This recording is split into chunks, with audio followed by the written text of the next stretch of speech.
back. There's a legal genocide of men currently underway in India. That was the message posted by 34-year-old Bengaluru techie before he took his own life. Atul Subhash, who had tagged Elon Musk, the US President-elect Donald Trump, in that post.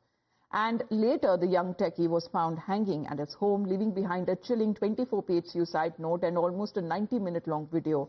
Atul detailed the harassment that he was allegedly subjected to by his estranged wife and her family, as the 24-page death note left by Subhash had "Justice is due" written on each page.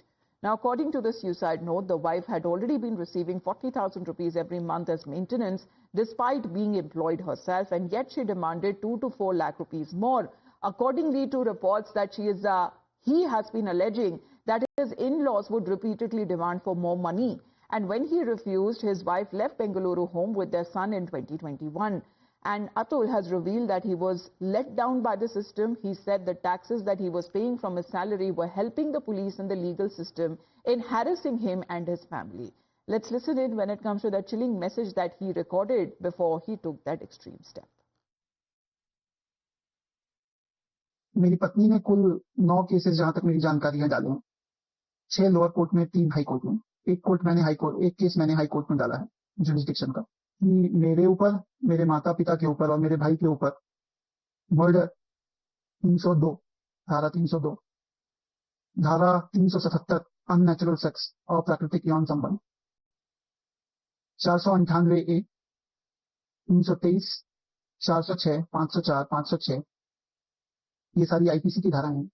और dowry provision act के अंतर्गत धारा 3/4 के अंदर मैं अपने माँ बाप भाई से अलग से उनसे बात करूंगा, लिखकर।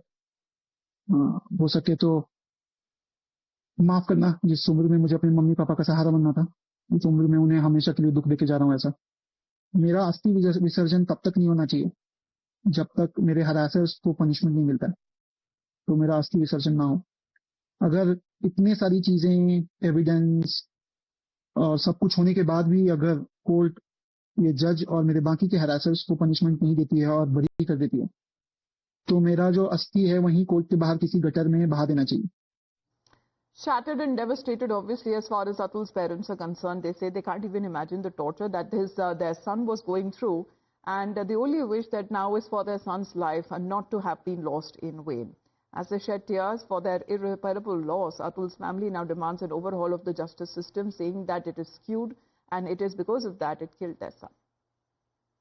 इतनी न्याय प्रणाली अपनी कमजोर है कि मैं उसके बारे में क्या बताऊं। मेरा बच्चा तो सब बयान दे गया है। मेरा बच्चा बहुत टॉर्चर हुआ है, बहुत टॉर्चर, इतना टॉर्चर हुआ कि हमको नहीं बताता था कि मेरे माँ बाप दुखी थे। बच्चा को हम दोनों का बुढ़ापे का सहारा था, चोरी के चले गए, मेरा बच्चा चोरी के चला गया। मेरी बस डिमांड ये है कि मेरे भाई को जस्टिस मिलना चाहिए। मुझे और कोई सिस्टम से ये अपेक्षा है कि मेन के लिए भी कोई कानून आए। जो मेरे भाई के साथ हुआ वैसे बहुत सारे लोगों के साथ इस देश में हो रहा है, उस चीज़ को गवर्नमेंट ऑफ इंडिया समझे। अभी तक एक्शंस जो हैं वो नहीं हुए हैं पुलिस के द्वारा। अब आगे फर्दर कैसे प्रोसीड करना है वो हम लीगल एडवाइस लेके आगे बढ़ेंगे, आगे प्रोसीड करेंगे। FIR now that has been filed against Atul's estranged wife, his mother-in-law, his brother-in-law and his wife's uncle for the charges, including abetment to suicide. While his wife is yet to be contacted, her uncle and brother both have been named in the FIR, have now rebutted those charges, saying that all that has happened is in the courts.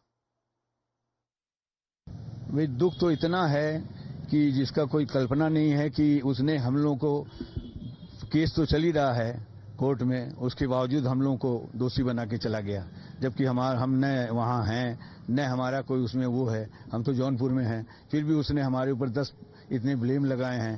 तो blame का हमारे लड़की के पास है सारा। मेरा नाम जबरदस्ती दिया गया है, मैं दूसरे मकान में रहता हूँ, वो दूसरे मकान में रहते हैं, समझे। बस मेरे भाई की लड़की है, बहुत दुख है कि उसको प्रताड़ित किया गया था। उसके बाद में केस चला, अभी ये केस का निर्णय कोर्ट करेगी।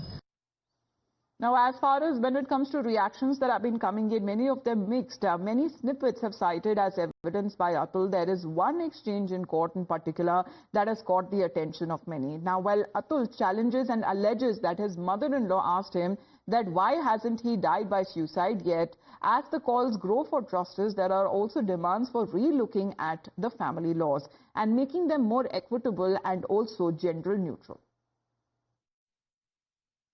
ये पहली बार नहीं है कि देश के जो फैमिली लॉज हैं इसके ऊपर एक क्वेश्चन मार्क पहली बार नहीं उठाया है। ये कई दशकों से इसका मिसयूज के बारे में चर्चा हो रही है। जो फैमिली लॉज हैं और विशेष रूप में जिन लॉज को मिसयूज करने का एक संभावना होती है, ऐसे सब लॉज जेंडर न्यूट्रल होना जरूरी है। सर, विशेष रूप में देश के जो लोअर जुडिशरी है उसमें कई सारे रिफॉर्म्स का जरूरत है। आई थिंक बहुत ही ज़्यादा सारा देश जो है वो शौक में भी और शोक में भी है, क्योंकि एक बहुत ही नौजवान और उनका जो वीडियो है वो दिल दहला देने वाला है। तो डेफिनेटली शादी जो एक हमारे भारतीय परंपराओं से जब तक सीमित है, जब तक उससे बंधी हुई है भारतीय परंपराओं से, तब तक ठीक है। तो वो प्रेशर में आके वो लड़के ने ऐसा किया, बट आई थिंक कि इस तरह के वो भी होने चाहिए, एक अलग बॉडी भी होनी चाहिए कि जो विक्टिम है उनको भी। बट हैविंग सेड दैट, एक गलत महिला का हम उदाहरण लेकर जितनी महिलाओं को हर दिन प्रताड़ित किया जा रहा है, हम उसे नहीं झुठला सकते और ये नहीं कह सकते। और हमेशा 99% जो है मैरिजेस में पुरुषों का ही दोष होता है, इसीलिए ऐसी गलतियां भी हो जाती है।